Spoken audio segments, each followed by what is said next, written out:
HR's masterclass on workforce and succession planning.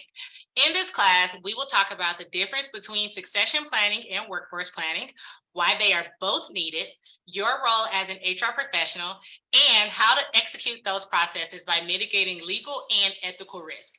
And additionally, per usual, I will share some of my personal examples of how I have implemented these strategies and leave you with some tools that you can use to ensure that your process is run effectively.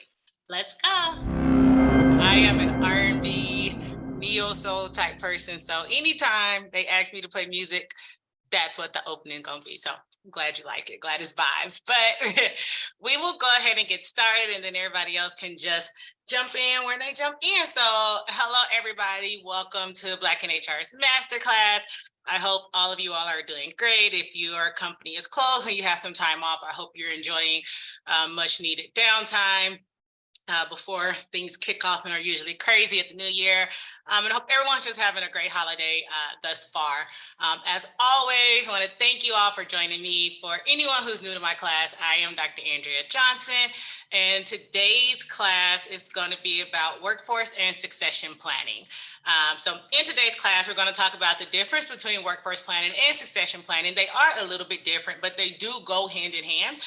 So we'll discuss the differences in them. We'll talk about why they're important and why they're needed. We'll also talk about some tips and strategies on how to execute it. Just want you to know, just like most HR processes, there is not a one size fits all approach to workforce planning. There's so many different ways to do it. Per usual, I kind of made this a little bit personal, so giving you different personal stories and examples of how I've done it. And then also we'll tie it all back to diversity and how it is important for us as HR practitioners to implement these processes to ensure that our companies are following through on their commitments to diversity. And this is one tool or strategy that you can use to help them do that. And then at the end, if we have time, because y'all know I talk a lot, I always run out of time, but if we have time, I do have just a couple of different tools that you can use. I won't go into a lot of detail about each of them, but you could definitely be able to research further and figure out if those tools are also will be useful to you and your organization. So we'll jump right in. Remember that we always have a one pager. I'm a little late. It's not Prathan's fault. So we will have this one pager for this course uploaded to your dashboard within the next 72 hours. But if you go look right after the class, it won't be there. Also, remember that your SHRM recertification credit will be there as well. All right, so the chat is open. Feel free to engage and talk in the chat. If you have a question though, drop it in the Q&A box, because that way I'll be able to get that directly. It'll be kind of hard for me to monitor the chat with all the shenanigans that be going on in there and trying to do the class. So if you have a question, drop it in the Q&A. If you just want to engage and talk, do whatever with each other, go ahead and put that in the chat, okay? All right. So what is succession planning? Succession planning, you probably hear it all the time, but in most simple terms, it's just the process of identifying critical positions within your organization and then developing action plans for individuals to assume those positions. So when you're doing a succession plan, you identify future staffing needs and you identify the people with the skills and potential to perform that role in the future. So when you're succession planning, you take a step back, you take a holistic view of the current and future goals as a means of ensuring that not only do you have the right people in the right jobs right now, but then also you have the right people in the right jobs right now that are going to be the right people for other jobs or other positions in the near future and the long-term future. Most commonly, if you think about it, oftentimes if you're active on LinkedIn or if you follow any, you get subscriptions to like Business Insider, whatever the case is, anytime a C-suite executive resigns, typically there's someone internally already there ready to step up and take the reins, especially when you're looking at like a CEO, COO, any of those that you really need to be ingrained in the business to run. So most times when they announce so-and-so is stepping aside as CEO, they automatically say this person who's been their COO for the last 10 years and ran this business is going to be stepping in and taking over, even if it's for interim. But what people don't realize that transition process usually has been about 6 to 12 months.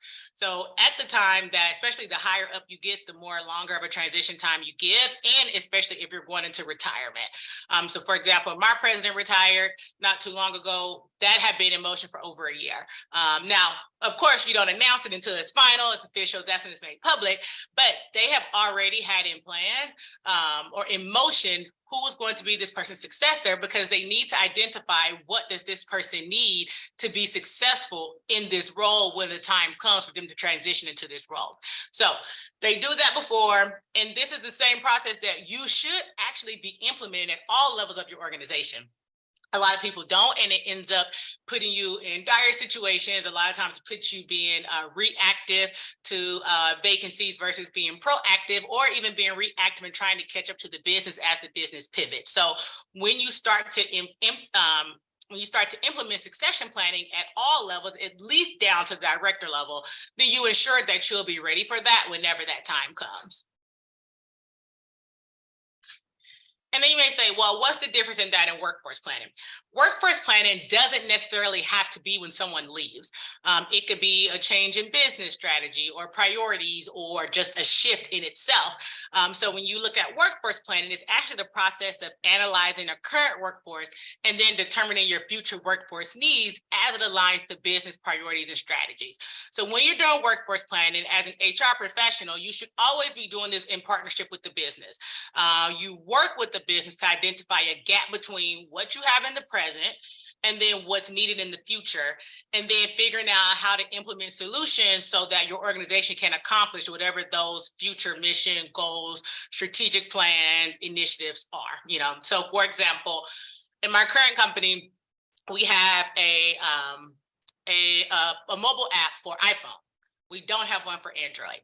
At the time, we were like, okay, now we got iPhone set up, let's do Android. Well, the thing is, if you know anything about tech, iOS developers and Android developers are completely different, right? So now it's like, do we have the right people in place to even accomplish developing an Android app? Because right now we put all of our staffing into just developing an iOS app.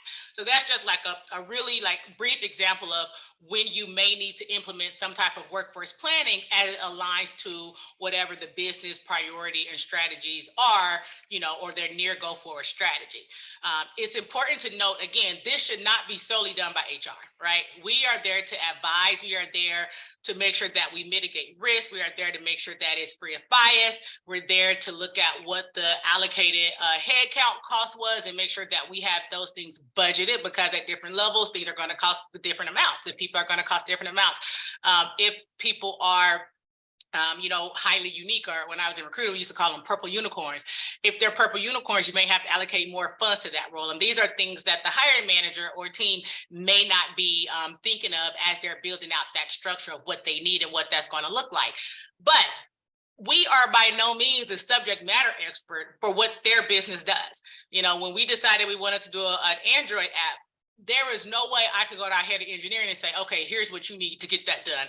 That's not my subject matter expertise. I don't know what skills and competencies and all of that is needed to make this, to make you hit this goal. So always, it should be done in conjunction with the business. You should be lockstep with them, and you should just be analyzing, evaluating, and again, making sure that there's no risk to the company for any of these things.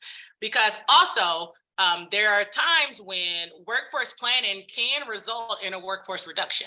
I won't go too far into that because Kim, who is amazing, has done a 3-part masterclass series on workforce reduction. So if you have not tuned into that, shameless plug, check into that. But a lot of times workforce planning does then result in a reduction of workforce. And so it's always super important to make sure that you're in lockstep and that you're working directly with the business manager with the mindset of making sure that it's a fair process, free of bias, and that there's not any favoritism or anything being shown, just in case you get to a place where you do have to do a workforce reduction. So why do we need both? Here's why. If you want to think about it in simple terms, succession planning is what workforce is needed for business continuity, right? What can we do to make sure that if so-and-so retires tomorrow, or if they quit tomorrow, the business can go on per usual. Succession planning can be 3-4 years out, especially as you get up to the executive level. And it's a lot of knowledge that someone has to learn, because as part of the succession planning process, you have to build in time for knowledge sharing and making sure that this person is able to learn everything they need from the person who they are going to be taking over for. So succession planning is when someone is moving out or when moving up, what is that next chain? Who's coming up with them? And are we doing everything that we need to be doing, i.e. allocating enough time, putting in enough training and development, and whatever the case may be, to make sure that they are ready for that role when that time comes. Workforce planning is what is needed for business strategy and growth.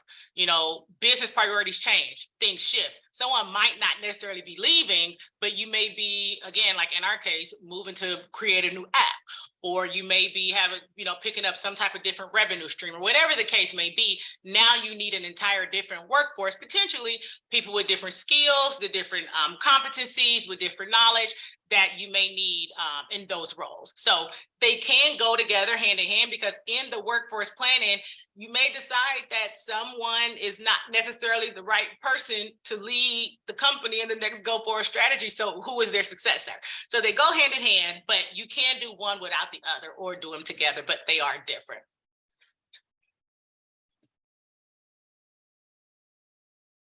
So what's the process? So first things first, you always want to evaluate or assess, I should say. You want to assess. During the assessment stage, you should be working with the business to understand what are the short-term and long-term goals of the company or the department, if you're working directly with the, if you're like an HRBP or you have an exact department that you're working with. But you want to understand what the long-term goals are, and then what's the strategy to accomplish those goals. During this assessment stage, you're going to identify any business challenges or goals within the next 1 to 5 years. You're going to identify any critical positions that they will need to support business continuity. And then you're also going to identify different competencies, skills, institutional knowledge, anything that you would deem critical success factors for those roles that you have identified. And then next will be the evaluation stage. This stage is actually really the longest stage in the process, because this is where it can get pretty tedious, because not only are you taking a close look at your current employee population eventually, and I'll go into more detail there, but you also have to ensure that there's no risk to the company, that there's no bias to the talent evaluation. So you are, at this point, you're identifying high potential employees. You are figuring out what competencies and what skills are needed to meet these business challenges that you foresee or achieve these business goals. You're categorizing skills, you're looking at competency gaps, you're literally becoming best friends with whoever this business leader is, because you're actually mapping out what is needed to accomplish whatever this is that you're trying to accomplish. And then you're going to predict the likelihood for attracting this robust talent pool or a qualified candidate pool, which means you're going to have to identify which of these roles are going to be hard to fill. And so that's when you're bringing in the recruiting team. That's when you're talking to other people in the space and figuring out how many purple unicorns do we need? How much money do we have to pay for these purple unicorns? And how do we make this all work together? And if we don't get them, what's the risk to the company if we don't fill these roles? So it's a very, very, very detailed process that we'll talk about more in a couple slides. But that evaluation process can take, depending on what kind of strategy you're looking at, it could take upwards of 6 months or so to even kind of evaluate and get everything ironed out. And then lastly, it'll be the execute. So once you've identified your critical roles, you've identified some of your high potential performers or your successors, and the training and development, and now you identify the training and development needed to ensure business continuity. Now it's time for you to go ahead and execute that plan. And so when you're looking at the evaluation, you take a close look at the challenge and the businesses when needed.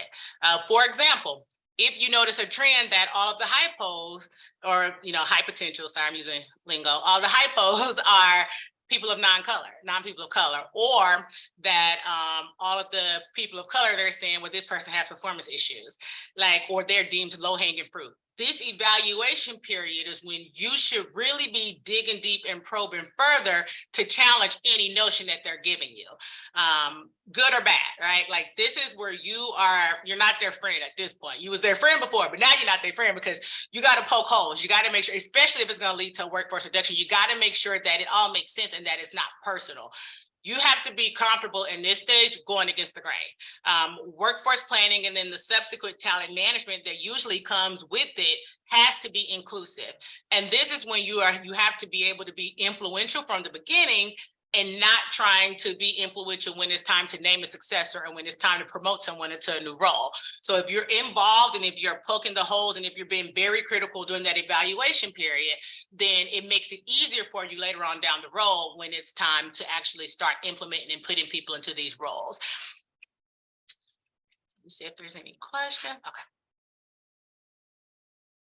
So how is this executed, right? So I just gave you the high level. Here are the 3 steps to the process, but what does that really mean, right?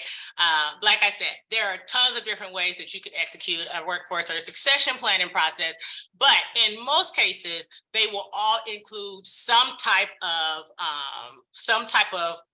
format of the following elements that I'm going to talk to you guys about.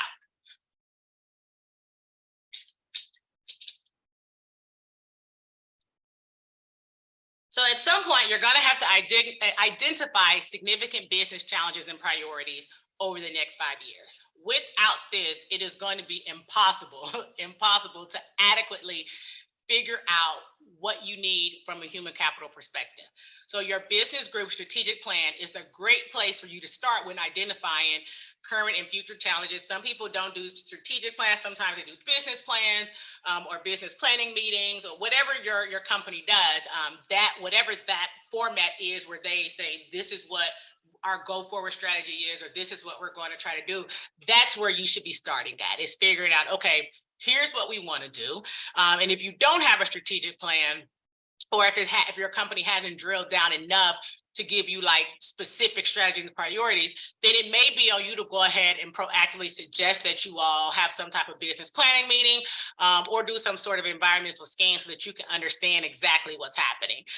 With environmental scans, it doesn't have to be, you know, if you Google it, you're going to see all this like super detail. You got to look at the risk and the this and the that. It doesn't have to be that deep, not for workforce planning and strategic planning.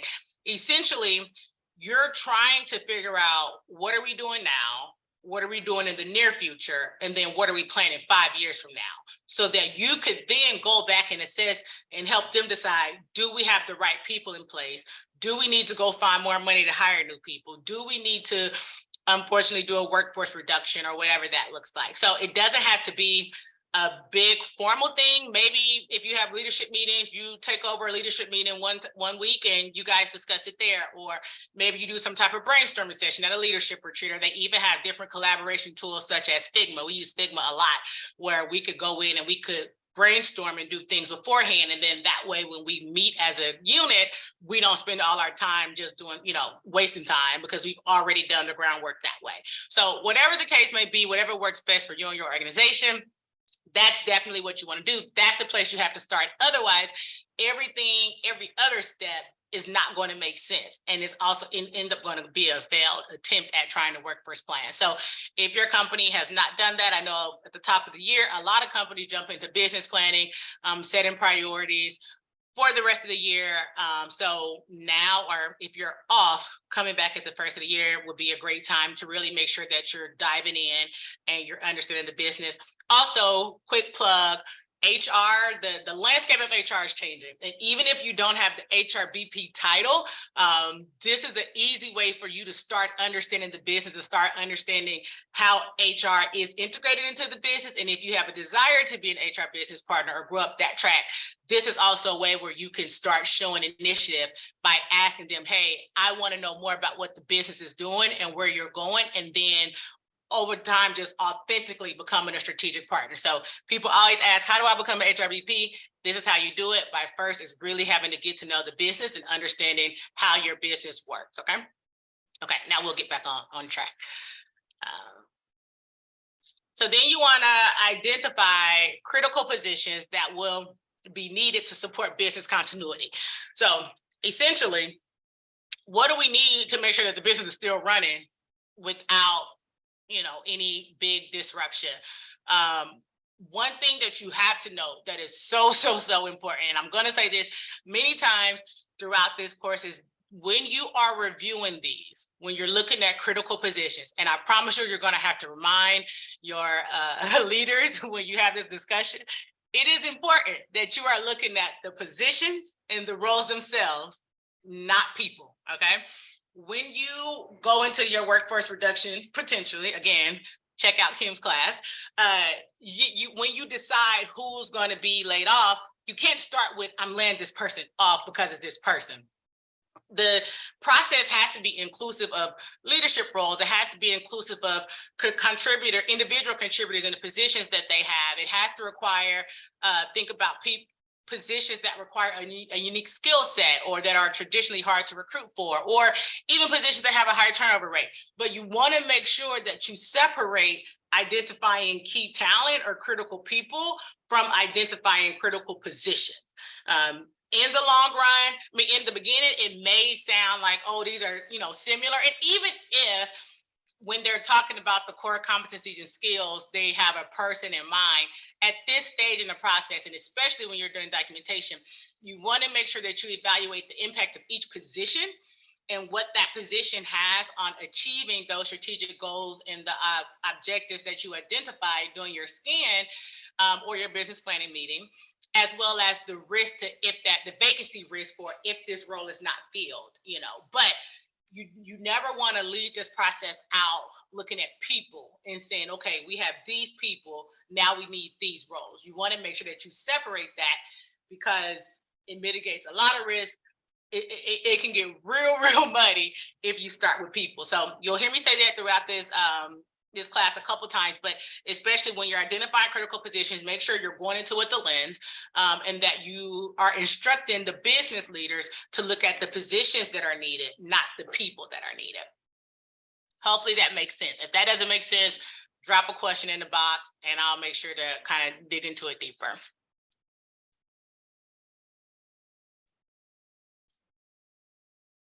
So then you want to identify competencies, skills, institutional knowledge that are needed for the roles and that you deem as critical success factors. Again, we are still focusing on the role. I promise you, I can tell you from personal experience, time and time again, when you get to this stage, leaders are going to want to talk about people. They're going to want to automatically identify successors because of this person. And that's fine. If you feel that this person is your successor, that's fine. But the way to justify that is to do it legally and to make sure that you're free of any bias is to make sure that you're not focusing on the people that's needed for this role and you're focusing on the skills that's needed. The quickest way to muddy the waters and to create potential legal issues with workforce planning is when you allow the who to dictate the what, right? So if they start saying, I want so-and-so in this role because of this, then it opens you up for litigation to say you created this and said this person, this is the skill, these are the skills that you needed because you wanted this person in the role. You knew I didn't have those skills, even though I had these other skills. So you made their skills seem like they were more important and more critical when it wasn't, right? Quickest way to get it muddy, quickest way to open yourself up to litigation, especially in states that are very employee friendly. So to make sure that it's fair and it's to mitigate the risk for the company, you want to make sure there's no favoritism, there's no nepotism, there's no bias. Therefore, it's always important to establish the what before you talk about any who, as in what is needed, before we scan the employee population and see who we got or who we don't got or whatever, what is actually needed for this role. Now, once you've determined which positions are critical, you've determined for either business continuity or the go forward strategy or pivot, anything, once you've identified which roles have significant vacancy risk. And let me talk a little bit about that so you can understand. For example, with us trying to build out an Android app, there are certain developers that we need to even get that process started. And so, whereas there may be designers or people that will come into play later on in the process. Well, you want to highlight the ones that are very critical to even getting, whatever it is going, because that vacancy risk is, as long as this role is open, the project or the initiative itself is not moving at all. So you don't want to focus too much on those back-end roles like the designers or the marketers or whatever that you're going to need to then market this product, when you really need to be focusing on, hey, we need to get the people in to build the product itself. So that's what I mean by what is the vacancy risk? You have to highlight, is it high, is it low? And then that way, once you've identified what the vacancy risk is, then you can decide, okay, here's where our priority should be, and here's what we need to do to make sure that we mitigate this risk as much as possible. But once you've done that, now you want to identify the competencies, the skills, the institutional knowledge. You want to really break it down piece by piece, what these critical success factors are for each position, right?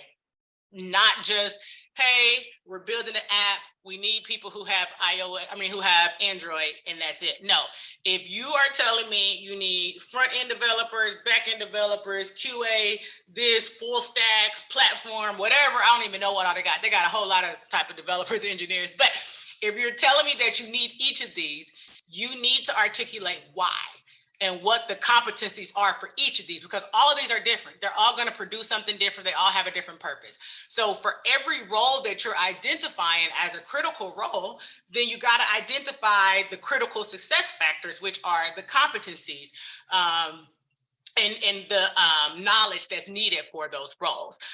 Again, this is increasingly more important if the plan leads to a reduction in force. Okay, so last plug, go check out Kim's class, because these do go hand in hand. But this is very, very important, because if you're going to terminate someone, and let's say someone who is actually a good performer, right?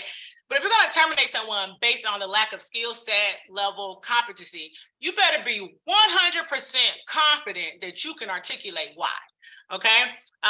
For example, we have a videographer who's great at his job, meets expectations, every performance or every performance review done great.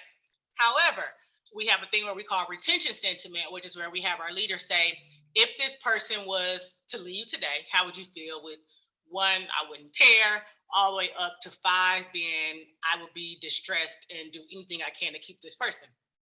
Well, this person, although he stays at 3 or 4 out of 5 for meeting expectations of our current strategy, the retention sentiment is a 1. You're like, if he leaves, it's fine. And so when you dig a little bit deeper, you're like, well, wait a minute, if this person's a great performer, sometimes the top performer, but you wouldn't care if they leave, like, the math ain't math, and make it make sense.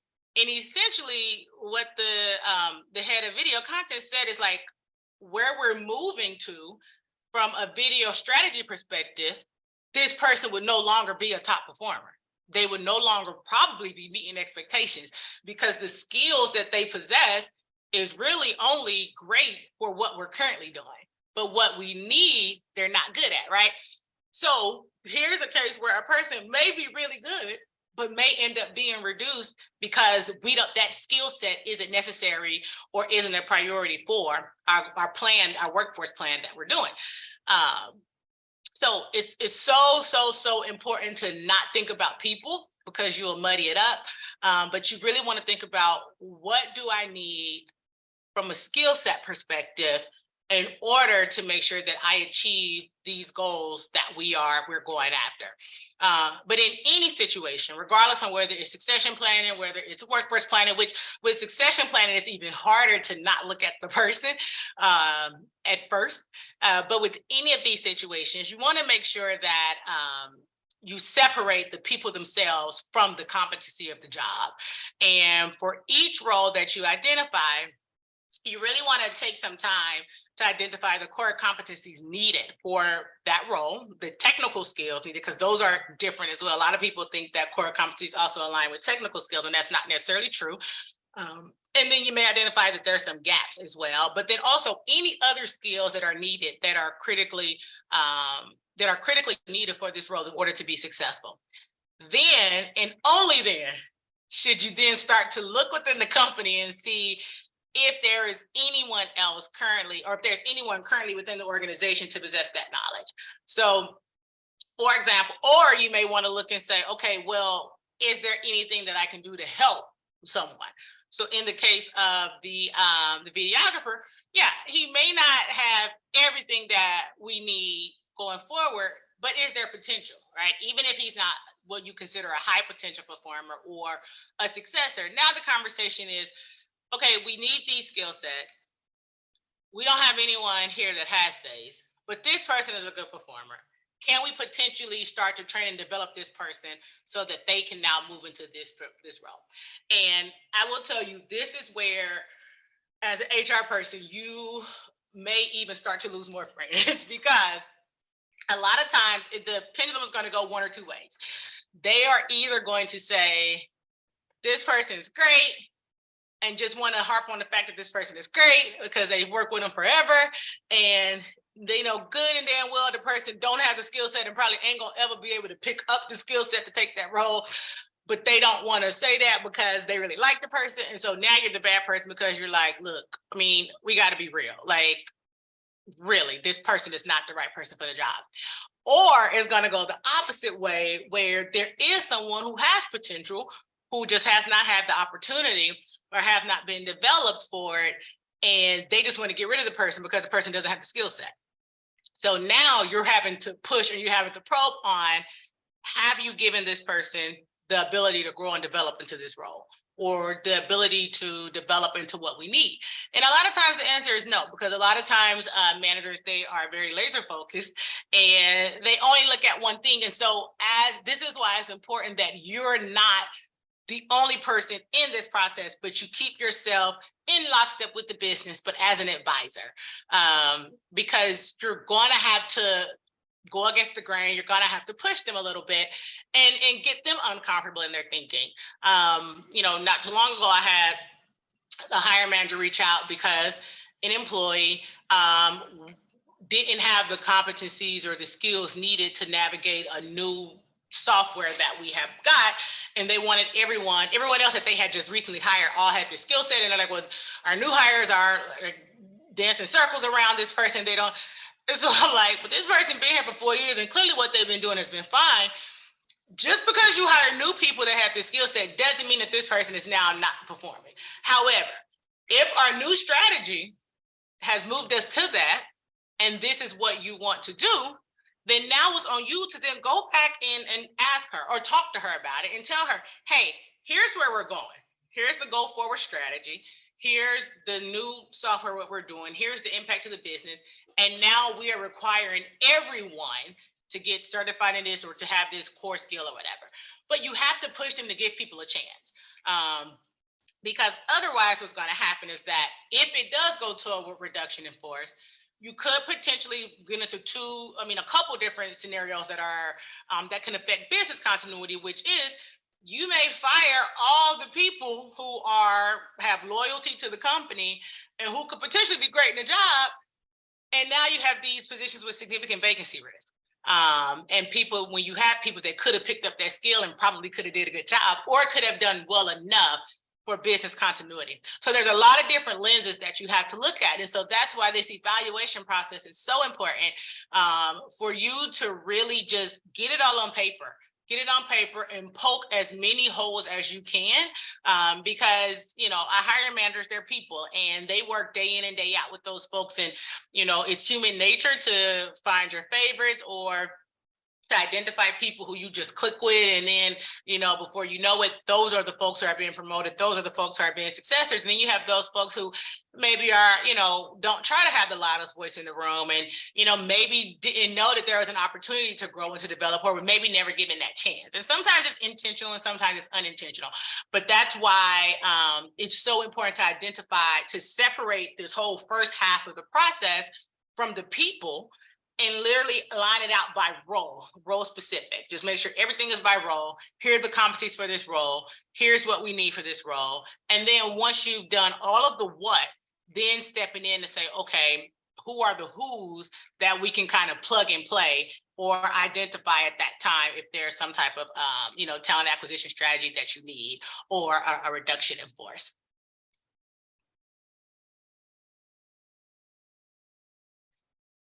So now we're going to talk about considering high potential employees. This kind of, piggybacks on the previous one in that after you've evaluated which positions require either a succession plan or a workforce planning strategy, the next step is to consider if there are staff members ready to successfully assume those roles, or to identify if there are people who have potential to grow into those roles over time. So this is where you assess what we call readiness level. Some people do promo readiness, but it's not always a promotion, but it may just be, whatever, moving into, it could be a lateral, it could be anything. But, when you look at the roles, I typically once we start identifying people, I start to say, okay, when do you think this person would be ready? And you do that by taking those critical success factors. So the core competencies, the technical skills needed, certifications, whatever the case may be, and saying, okay, well, Mike is really great, but Mike is missing this, this, and this. And it's going to take Mike about 12 months to grow into whatever, to develop into this next role. Whereas Sarah may be ready now, right?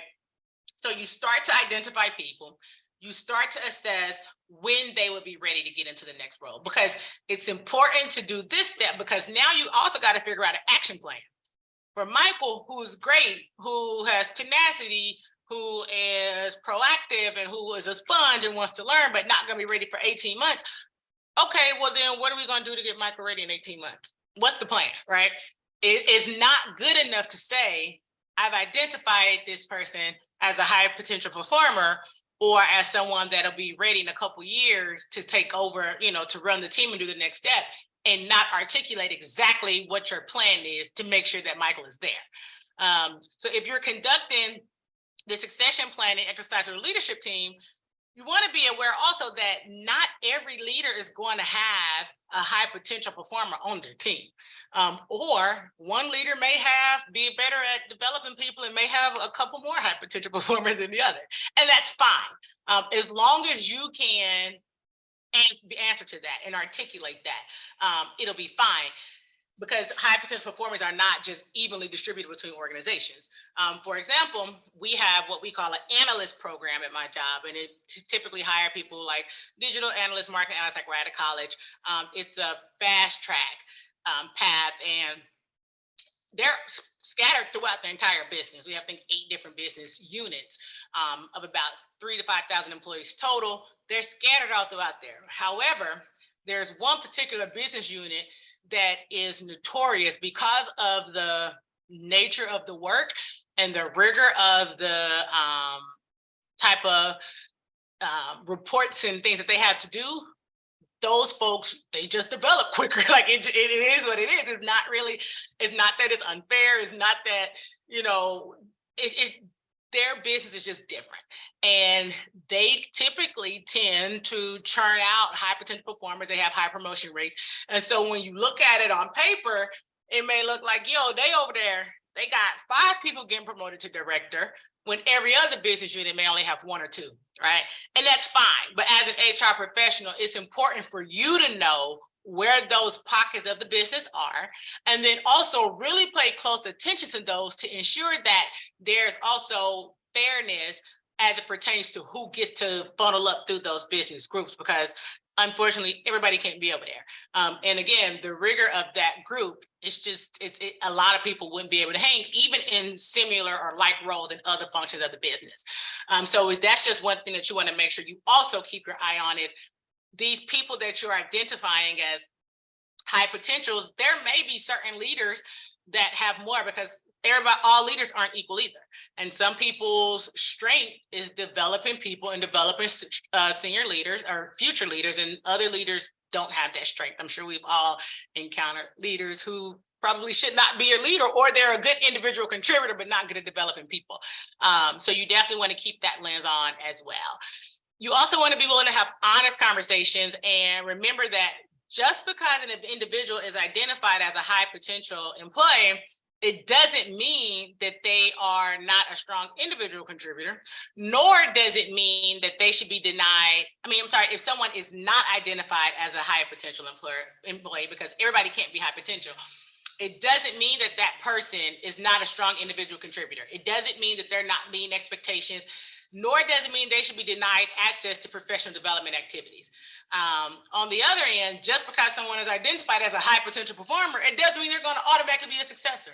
So you have to really kind of evaluate and toe the line. And in the instances where you have those hypos, you definitely want to make sure that you're investing in them and that you're doing everything you can to retain them, because those could be your future leaders. But in instances where you have strong individual contributors that maybe are, a step behind who you would consider a hypo, it's still important to make sure that they also have access to those type of developmental roles, because you never know, that hypo can tank. We had someone that was a 5 out of 5 for years, and then out of nowhere they dropped and they was like a 3 out of 5 because the landscape and the bar had changed.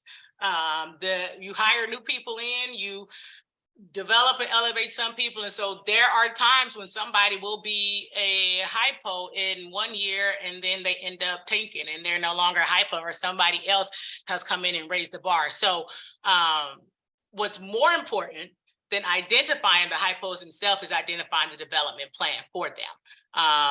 So what are we going to do? What are we going to do to make sure they're ready? In order to do this, you have to know what the target role is for this person.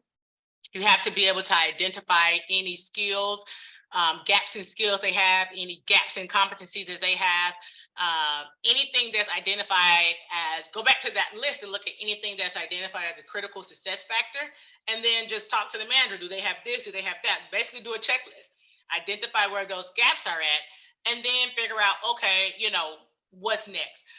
It's also a best practice to incorporate this into their career development or their talent management plan, whatever you do at your company, without informing or promising this to the employee. The last thing you want to do is tell them you're developing them and kill them because you're going to be next in line, right? Because again, they may tank, they may not be that good, or you may hire somebody else that may be good, or business priorities may change. Your whole group may get wiped out. You never know what's going to happen. Or they could just really be an asshole and then start, feeling themselves and start treating everybody else differently because they feel like, now I've been told I'm the best on the team. So you will have to figure out a way to incorporate that development without promising or letting an employee know that they have been identified as a high potential performer or a successor.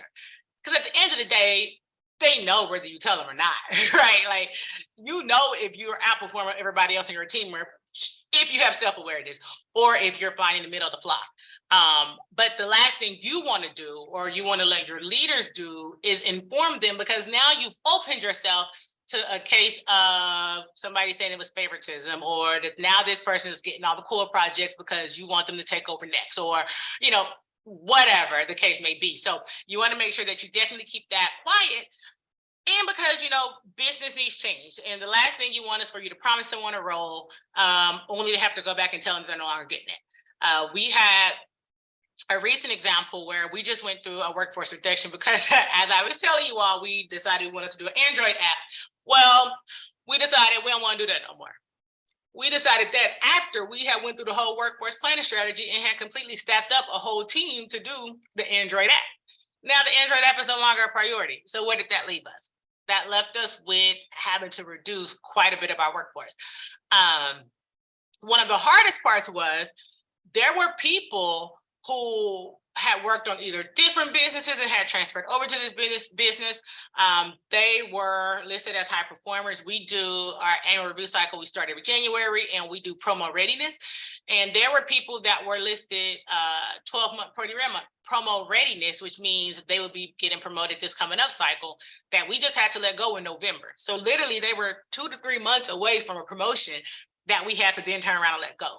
Can you imagine the hailstorm we would have gone through had we told those folks that we listed you for a promotion? Now, granted, we still could have done it anyway, but when you talk about the employee experience and what that looks like and the morality of it, you never want to end up there. In fact, it wasn't until, I would say probably like a month and a half before we even did the reduction, which because we didn't know we were going to have to do it yet. The manager had been telling people, certain people, like, you're great, you're on track for this, you're closing these gaps, like really pointing to these people because he's super, super excited. And then he had to turn around and terminate those folks. And in some of those termination conversations, the people were like, well, wait a minute, just 3 weeks ago, you told me I was doing great and I was this and I was that. And he was able to say, I stand by everything that I said then, but business priorities have changed, and this is what we have to do now. So because he was able to separate the person from the who, from the what, he was able to then deliver a clear message as to here's what our workforce plan is, and here's why you don't fit into that anymore, although you're still a great person, or a great performer. So you never know what you're going to have to do. You never know when you're going to have to backtrack. And so it's just really, really important to make sure that you take all those steps in the beginning, to really separate and to articulate the what, so that when it comes to the who, regardless of what way the process ends up taking you, you're able to legally say and confidently and ethically, because we're all in HR because we are here to really toe the line between what's ethical and what's legal, and make sure that our people don't just go with what's legal and go all ethics. You want to be able to have a clean conscience in doing that, and making sure that people are treated right and treated fairly. And so that's why it's critical, and that's why it's key. And in those conversations, the employees could understand more, and they could understand better, and they felt respected, and they felt like they were dignified in knowing that, okay, this is a business thing. This has nothing to do with me as a person. This is 100% solely a business thing. Now, could they still turn around and try to go out litigation, do all of that?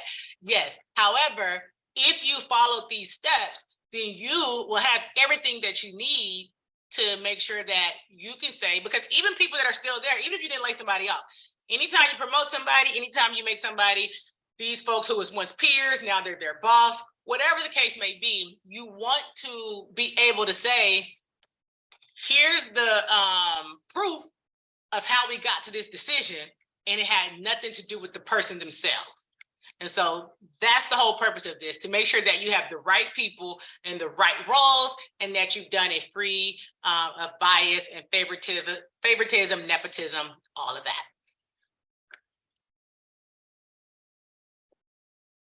And then we want to make sure that workforce planning and diversity go hand in hand.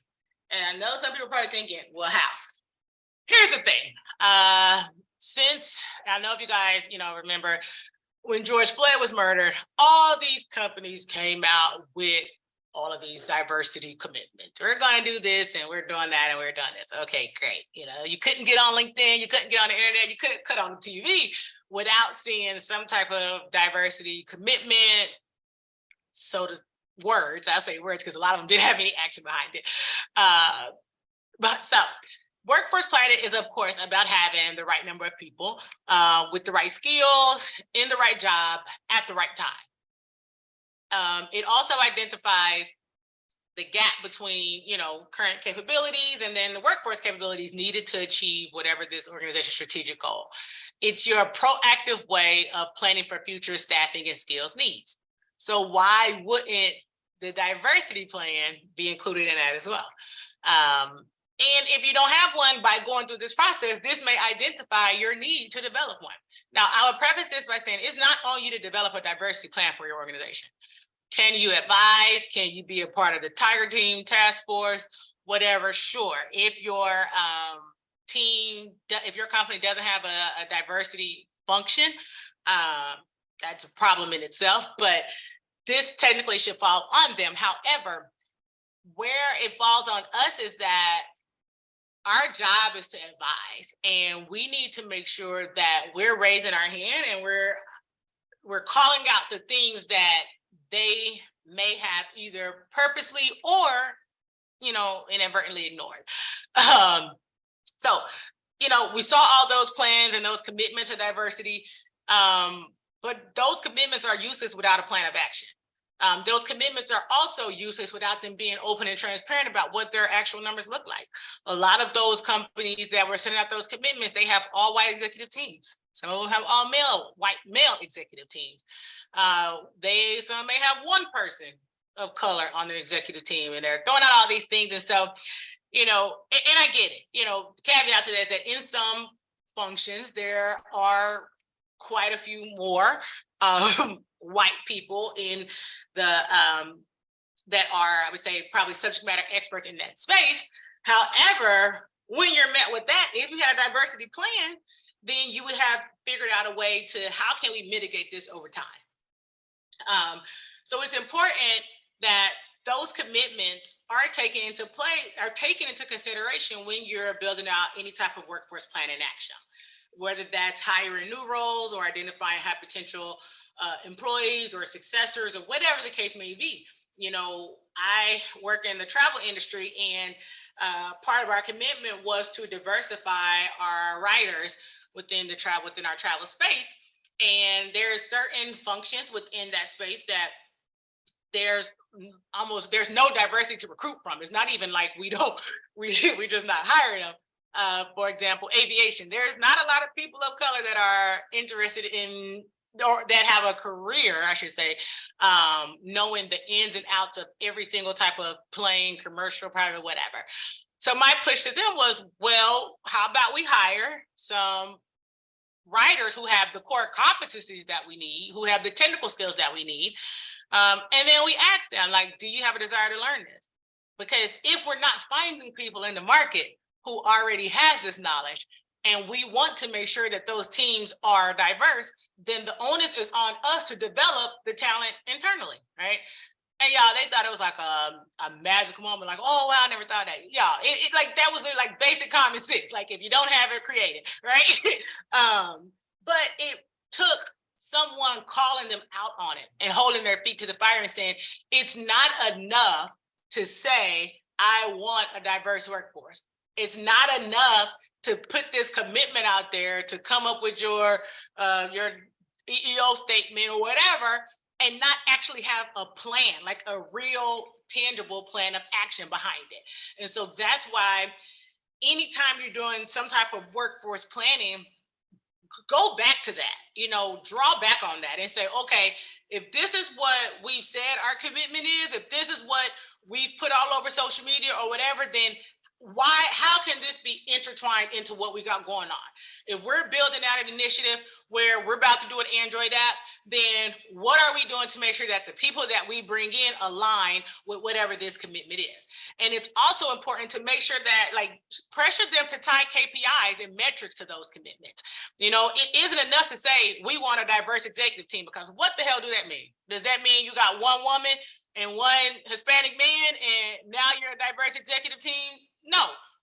So what does it mean? Instead, there needs to be specific commitments, such as 50% of all of our directors and above should be women or will be women. That's the goal. So now you got something to work with. You're running numbers, you're looking, you're seeing, okay, we don't have enough women in the tech space. Let's create a workforce plan on how we're going to get more women in this space. Are there organizations that we need to tap into? Are there accelerator programs that we can create in-house to make sure that we are planning ahead for our future need of trying to get to 50% of all directors and above to be women? Or I need 30% of all leadership roles to be people of color or from an underrepresented community. What are we doing to accomplish that?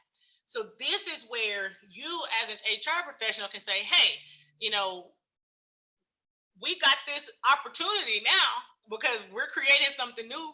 We're looking at who's going to be the next CMO. We're looking at who's going to be the next head of engineering. So if in 5 years we know that so-and-so is retiring and we look across our board and we don't have this, then we need to be identifying high potential African-American employees. We need to be identifying those high potential women. We need to be doing something and creating a plan of action for these folks so that 3 years from now, when all these people leave, the next generation of leaders is actually at those diverse metrics that we want to achieve that we don't have today. So you can't have a commitment to diversity without making sure that the commitment is relevant in every single human capital initiative and that they have a plan for that. So here's where you can, take that again, hold their feet to the fire and make sure that they're implementing these things and giving you the autonomy to make sure that it hold them accountable for that. I told you I was going to run out of time because I've been talking too much, but here are a couple tools that you can use when you're trying to, do any type of workforce and succession planning. A 9-box grid is something that's really common, and all of these will be on the one pager, and then you can go Google your hearts out and find all different articles and different templates and stuff for these. But 9-box grid is very helpful. It's an individual assessment tool that you can use to evaluate an employee's current and potential level of contribution to an organization. You have vertical columns, and then um, you have vertical columns that indicate, growth potential. Then you have horizontal rows that identify whether the employee is currently below, meeting, or exceeding performance expectations within those categories. So the intersection of the two determines where that employee's standing is, and then allow you to see where the development is needed. So a lot of times 9-box grids are used when you're looking at high potential employees, or even trying to map out where everyone falls on one team. So sometimes you have supervisors that use it just to figure out what the scope of their team looks like. And then you have your company HR dashboards. This really varies. My company, we have one that is used specifically for DE&I performance data.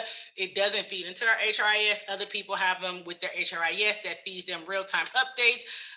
Whatever the case may be, you want to make sure that when you're doing any type of workforce planning, especially as it pertains to skills, competencies, how they're meeting expectations, that you implement whatever type of workforce HR dashboard you have. You want to look at all types of data as it pertains to time to fill roles, so you can identify what those vacancy risks are, or what those hard to fill roles are going to be. You want to make sure that you're looking at any performance data, just in case it does lead to some type of reduction in force. You want to be able to say that, these folks had to go because of this. And then 360-degree feedback. Anytime you are looking at, promoting, moving, making someone a successor, you want to make sure that you've gotten feedback from multiple stakeholders, and that it's not just one person driving that move. So you want to make sure that their superiors, that their peers, that their direct reports, even if they're client facing, you want to make sure that the clients can give you their perspective, so you have a really holistic view of the employee's readiness to take on future roles, and some gaps that, people act differently with different people. So client may identify some gaps that the supervisor didn't know, or a peer or a direct report may identify gaps that someone who's above them did not see. So being able to get that holistic feedback, anytime you're looking at someone that you're going to either promote, be a successor, et cetera, that again just helps kind of mitigate risk, and helps, mitigate any claims of favoritism, nepotism, anything like that. And then, some type of succession planning toolkit or a guide. These are all over, pretty in depth. It usually includes some type of succession planning questionnaire that will help you kind of identify business challenges and things over years. Also some type of, succession planning report. A lot of times they have different workable worksheets that you can use, that you can fill in. You can share them with your business. Your business may have some of these, whatever the case may be. Again, it's not a one-size-fits-all approach. It's just making sure that you research and you have access to the tools to ensure that you can execute this process, or assist in executing this process, free of any bias, or anything that's unfair. So I don't think we have any questions. Let me check again. Yeah, no questions. So hopefully, I know this is probably a new topic for a lot of you all, may have been a little bit confusing, but hopefully it's a good just kind of first step. I'm definitely looking forward to later next year taking a more deeper dive, but this will be available in your dashboard, as well as the one pager that will get loaded for you all, and your SHRM certification credit. So thank you guys so much for joining. If you are not an elite member, be sure to do that, especially in the first of the year, because we have so much more coming. I don't know if you guys have noticed, but we have master classes happening every week now. There's a lot more that's going to be in store for the new year. So you definitely want to make sure you have access to all of that. If you're an elite member, you automatically get all these classes for free. And then you get a lot of other stuff as well. So shameless plug for that. Thank you guys for joining. Hope you all have learned something. Feel free to send us your feedback feedback. And then don't forget to check your dashboard for your SHRM recertification credit, as well as the one pager for this.